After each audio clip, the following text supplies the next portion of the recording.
Hey guys, a while back I uploaded a video on the Undertale and Deltarune May newsletter. Unfortunately, the original upload had to be unlisted due to copyright claim issues. So this is a new director's cut version with some small edits and additions. Hello! It looks like we got a surprise newsletter. So I figured that since this is topical, why don't we talk about it? Now, right away, what sticks out to me here are the flowers at the top, along with Flowey, because if you look at Deltarune Chapter 1, these flowers were the ones in Asgore's shop. And I don't think it's a coincidence that we see Asgore trimming this hedge here. These may be the Undertale versions of the characters, but Toby is the sort to sneak in foreshadowing where you least expect it, and even in here, where it would be a little bit more obvious. Also, I'm just really excited that we have Asgore featured in a newsletter, because out of all of them, he just hasn't been present, so it's high time we got to see him. So we have this development update, and I don't know if this really means anything, but the fact that we see Papyrus watering these flowers just makes me wonder, low-key, if perhaps he might be finally appearing in Chapter 4? It might be a little bit of a reach, though, because this newsletter also has to deal with the Papyrus Q&A Part 2, but it would be really cool if this was just kind of hinting to it, because I'd love to see what the Deltarune version of Papyrus is like. As for the development news, it's fantastic to hear that we're finally seeing some genuine progress, that Chapter 4 is getting near the end of its, rough development phase. And thank goodness for Toby just kind of going in depth like this, even if it doesn't give us a great idea of when it'll be released. I feel like late 2024 or sometime in 2025 for Chapters 3 and 4 is reasonable enough. And we have these lovely sprites here again. Toby always does such a great job with just the adorable pixel artwork in the newsletters, so it's just a delight to see. Editing dorked here. When I first uploaded this, the imagery of Ralsei sprouting a flower didn't really hit me as particularly significant. Then I remembered this tweet Toby made a while back regarding some official Deltarune merch. It said, "He's always getting mixed up with flowers, isn't he?" That hasn't happened. Suddenly, this simple image of Ralsei sprouting a flower from his hat carries some foreboding implications. It could simply be that Ralsei fulfills a meta role similar to Flowey, albeit in a friendlier context, as shown with his tutorial segment in Chapter 1. But it's just as possible that there could be some greater connection between Ralsei and Flowers established further into the story, potentially in the Flower King Dark World. That, or Ralsei becomes a Flowey-like being, which would be dark, to say the least. I think it's also worth noting that this is specifically Ralsei wearing his hat. While promotional material on the Spamton Sweepstakes website showed Ralsei in his hatless form, I think it's entirely possible that we'll see him don the hat in Chapter 3 or 4. Perhaps he wears it around Toriel and or Asgore out of shyness, or due to unease as a result of his similarities to boss monsters. Right now, this is largely speculative. With the opportunity to re-upload this video came an opportunity to discuss a huge oversight in the original version. Now back to Past Dorked. And of course, this fantastic artwork of Sans and Papyrus in that Mario and Luigi pose. It's been posted all over Twitter. I'll probably add something in post kind of comparing it. Given how many questions were submitted, I think it's great that he decided to go ahead and do a part 2. So let me just switch over real quick to that tab. Do you argue a lot with your brother? And a lot of this Q&A is a lot more silly banter between the two, but it's always well written and charming to see. I always enjoy the fact that Sans likes to give Papyrus a hard time, but deep down you know he cares, and Papyrus is just so exasperated with him. I remember when I first looked over this next question here with the little tape, I was a little confused about what was going on. I was like, wait, is that a videotape or a cassette tape? But of course, it's Papyrus. You gotta have the annoying dog come in to troll him. I would love to see his famous skateboarding film, though, because it's just great to see Papyrus's passions. And it really kind of leans into that skateboarding bone from his attack. I also appreciate that Papyrus just doesn't notice the annoying dog. Like, he's right there, has the googly eyes, and then he just kind of backs off. And interesting, Sans uses uppercase I here. It might just be a typo, but then again, sometimes in Undertale, Sans does have capital letters thrown in. I don't know how deliberate it is. Undertale does have a few minor typos, like in the Alphys ending. Also, Papyrus in a detective costume. I hope we get lots of fan art of this, because I think it would be extremely cute.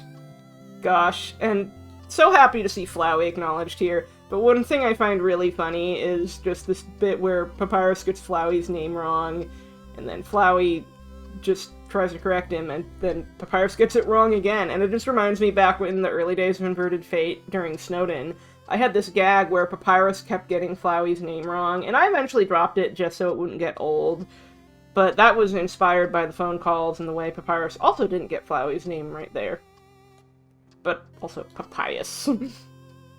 This one is just like, I'm trying to visualize Papyrus trying to go through, because at first he's just kind of going in and out. But then you get more Sans trolling, and so he's just kind of standing there, and you think, oh, that's pretty normal at first. But Sans just keeps piling on the questions, and now he's just doing what I can only imagine as Skeleton Twister. Just reaching out and trying to be on everything so that he can be cool everywhere all the time. Papyrus, I don't think your bed is going to fit very comfortably on the desk, but okay there, pal. Toby's comedic timing is always great. Just these punchlines and zingers. And here we have a lovely reference to the Sans costume in Smash Ultimate. And just the fact that it's lampshading so hard the Mii costume. And it is very in character for Sans to do something like that. The only time we actually see him fight seriously is at the end of the murder run, and obviously that's a desperate time, and these Q&As are saying pacifist, so of course he would just be vibing. And of course, a theory of games, because we have to lampshade that after the whole Sans' Nest thing. I appreciate, too, that he took the reference to the earlier question, just to have Papyrus kind of circle back to that. But I think this one may be my favorite for the end of it. Just freaking Mad Mew Mew shows up out of nowhere, and I always love to see her. She's definitely a delight. And I think it's really funny, because there was this person on Twitter who does a lot of art of Papyrus and Mew Mew, and made a tweet about how if there's interactions between these in the newsletter at all, art will happen. And so, congrats to the people who commented. You're going to get art, I assume. Papyrus here talks like he has some experience with circus. Is there something you want to tell us? Okay, so another quick edit. At the time of making this video, I didn't consider that this talk of circus could be related to Jevil, specifically in relation to being caged. Given that Jevil has circus motifs in his music and battle, as well as having been locked away, this could be further evidence toward Night Papyrus theory or Undertale Papyrus having some meaningful connection to Deltarune. It's also possible that this refers to the caged kings, who were locked away like animals when King took over, which was only made possible after the Knight inspired him.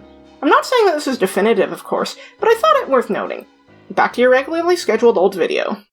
As someone who had to actually learn cursive in elementary school, it's really funny to see it kind of lampshaded here, because I don't know if schools still do this. This was like way, way back in the day. And so we learned to write cursive, and then it ultimately didn't matter, because by the time you reach high school and like college, most of your work is going to be typed. And I feel like people kind of stopped writing in cursive anyway. And I love the kind of irony of Papyrus saying he doesn't want to be named after a writing style when he speaks in a font. But this is absolutely a great way to end the Q&A with the frickin' scribbled on cursive. If that was done by hand and not like a cursive font, I gotta say that is pretty good cursive though, so whether it was Toby or someone else, well played. Okay, so with that we're going to quickly go back to the newsletter browser and just go over the rest of this stuff. And yet again, we see more of Papyrus watering these flowers. I wonder, like, I don't want to read too deeply into this, obviously, because it's not, like, guaranteed, but it would be so freaking funny if this turned out to be foreshadowing that Papyrus really is the knight, and he's the one who's going to open a fountain in Asgore's shop. And it would connect him to the flowers in a roundabout way. I'm not saying this is likely, but boy, it sure would be a funny way to kind of lead people into it. It's cool, too, that Toby's making all these collabs with different artists and creators. I'll have to listen to the song later. I feel like if I included it here, it'd probably be content ID claimed. But I don't know, maybe I'll throw it in the background in post. But it's just awesome, too, just the story about how he connected with her losing some hearing, and then Toby, who, because of his hard work, he ended up with wrist problems. And it's just awesome that he's willing to just kind of speak up and inspire people. It doesn't matter if you're disabled, you can still find ways to just achieve your dreams, and it's so great that he's willing to advocate for that. Obviously, it's not the disability doesn't matter, it will impact your life. I'm some flavor of neurodivergent myself, and sometimes I get really motivated about working on one thing, but then it makes it really hard for me to focus on anything else. Like, recently, I've gotten super duper into the Persona series again, and especially the character Goro Akechi, and it's inspired me to write this long fic called The Crow Cries at Midnight, which I guess I'll go ahead and link in the description if you like Persona 4, if you like Akechi. You might enjoy it. But the thing is, because I've been so hyper-focused on working on this, it's been a lot harder to find the motivation to, say, work on Inverted Fate or do as much Undertale Deltarune stuff, and I obviously don't want to completely leave that behind, but sometimes when you are neurodivergent, you kind of get fixated on something, and that's all you can really concentrate on, and it can be both empowering and also debilitating, so there's that. I've had wrist problems before. It's just, everyone's different, and I really think that it's great when people can just build these amazing careers regardless of their personal circumstances. Just like this part right here. Even if you lose a piece of yourself, even if it feels like you can't get up anymore, you can. You can fly with one wing. You can fly without any wings. So keep singing. Keep singing. Just good stuff. And oh, this is just so adorable seeing Mew Mew and Mettaton taking pictures with Bluky. I love, just, as I've said before, I love that Toby's just embraced Mad Mew Mew as the canon fate for the character, even though some people will grumble about how Switch and Xbox versions and all that, but I think it makes sense that Toby would have this character end up like this even in the post-game of the PC version. And as for the conclusion, I love this. It's so funny that Sans comes in to troll them and make the hedge look like him. These animations, simple as they are in terms of frames, look great. The posing is on point. And I'm really hopeful that we get to see Asgore in Chapter 4. I think it would be fun to imagine him in a dark world. He has superhero comics and stuff, so I could totally see that kind of melding with the Flower King motifs, and we could get a really creative Dark World. Editing dorked here with a quick addition. So in the 2022 update for Deltarune, we had this screenshot here at QC's where Susie talks about Chris's family, and I feel like especially because if you open the image in New Tab, it says it's Chapter 4 Diner. That makes me think that perhaps this is more evidence toward Asgore being a central part of Chapter 4, and therefore the Asgore images in the newsletter may indeed be foreshadowing. Just thought it would be something worth bringing up because I don't want to miss out on any important details. So this has been a pretty informal, unscripted video, but thank you for joining. I'm working on a video that's kind of discussing the way leitmotifs are used to kind of work as building blocks towards main or final boss themes in some games. It's going to cover Undertale because, of course, I gotta talk about Undertale, but it's also going to include one of my more personal examples with Sonic Adventure 2 and the way the game builds up to Live and Learn, as well as the Pokemon Mystery Dungeon Explorers soundtrack and the Time Gears motif. So that'll probably be out either late this month or early next month. So yeah, thanks so much for coming in. Hope you'll have a fantastic weekend. I look forward to more Deltarune news, and see you around.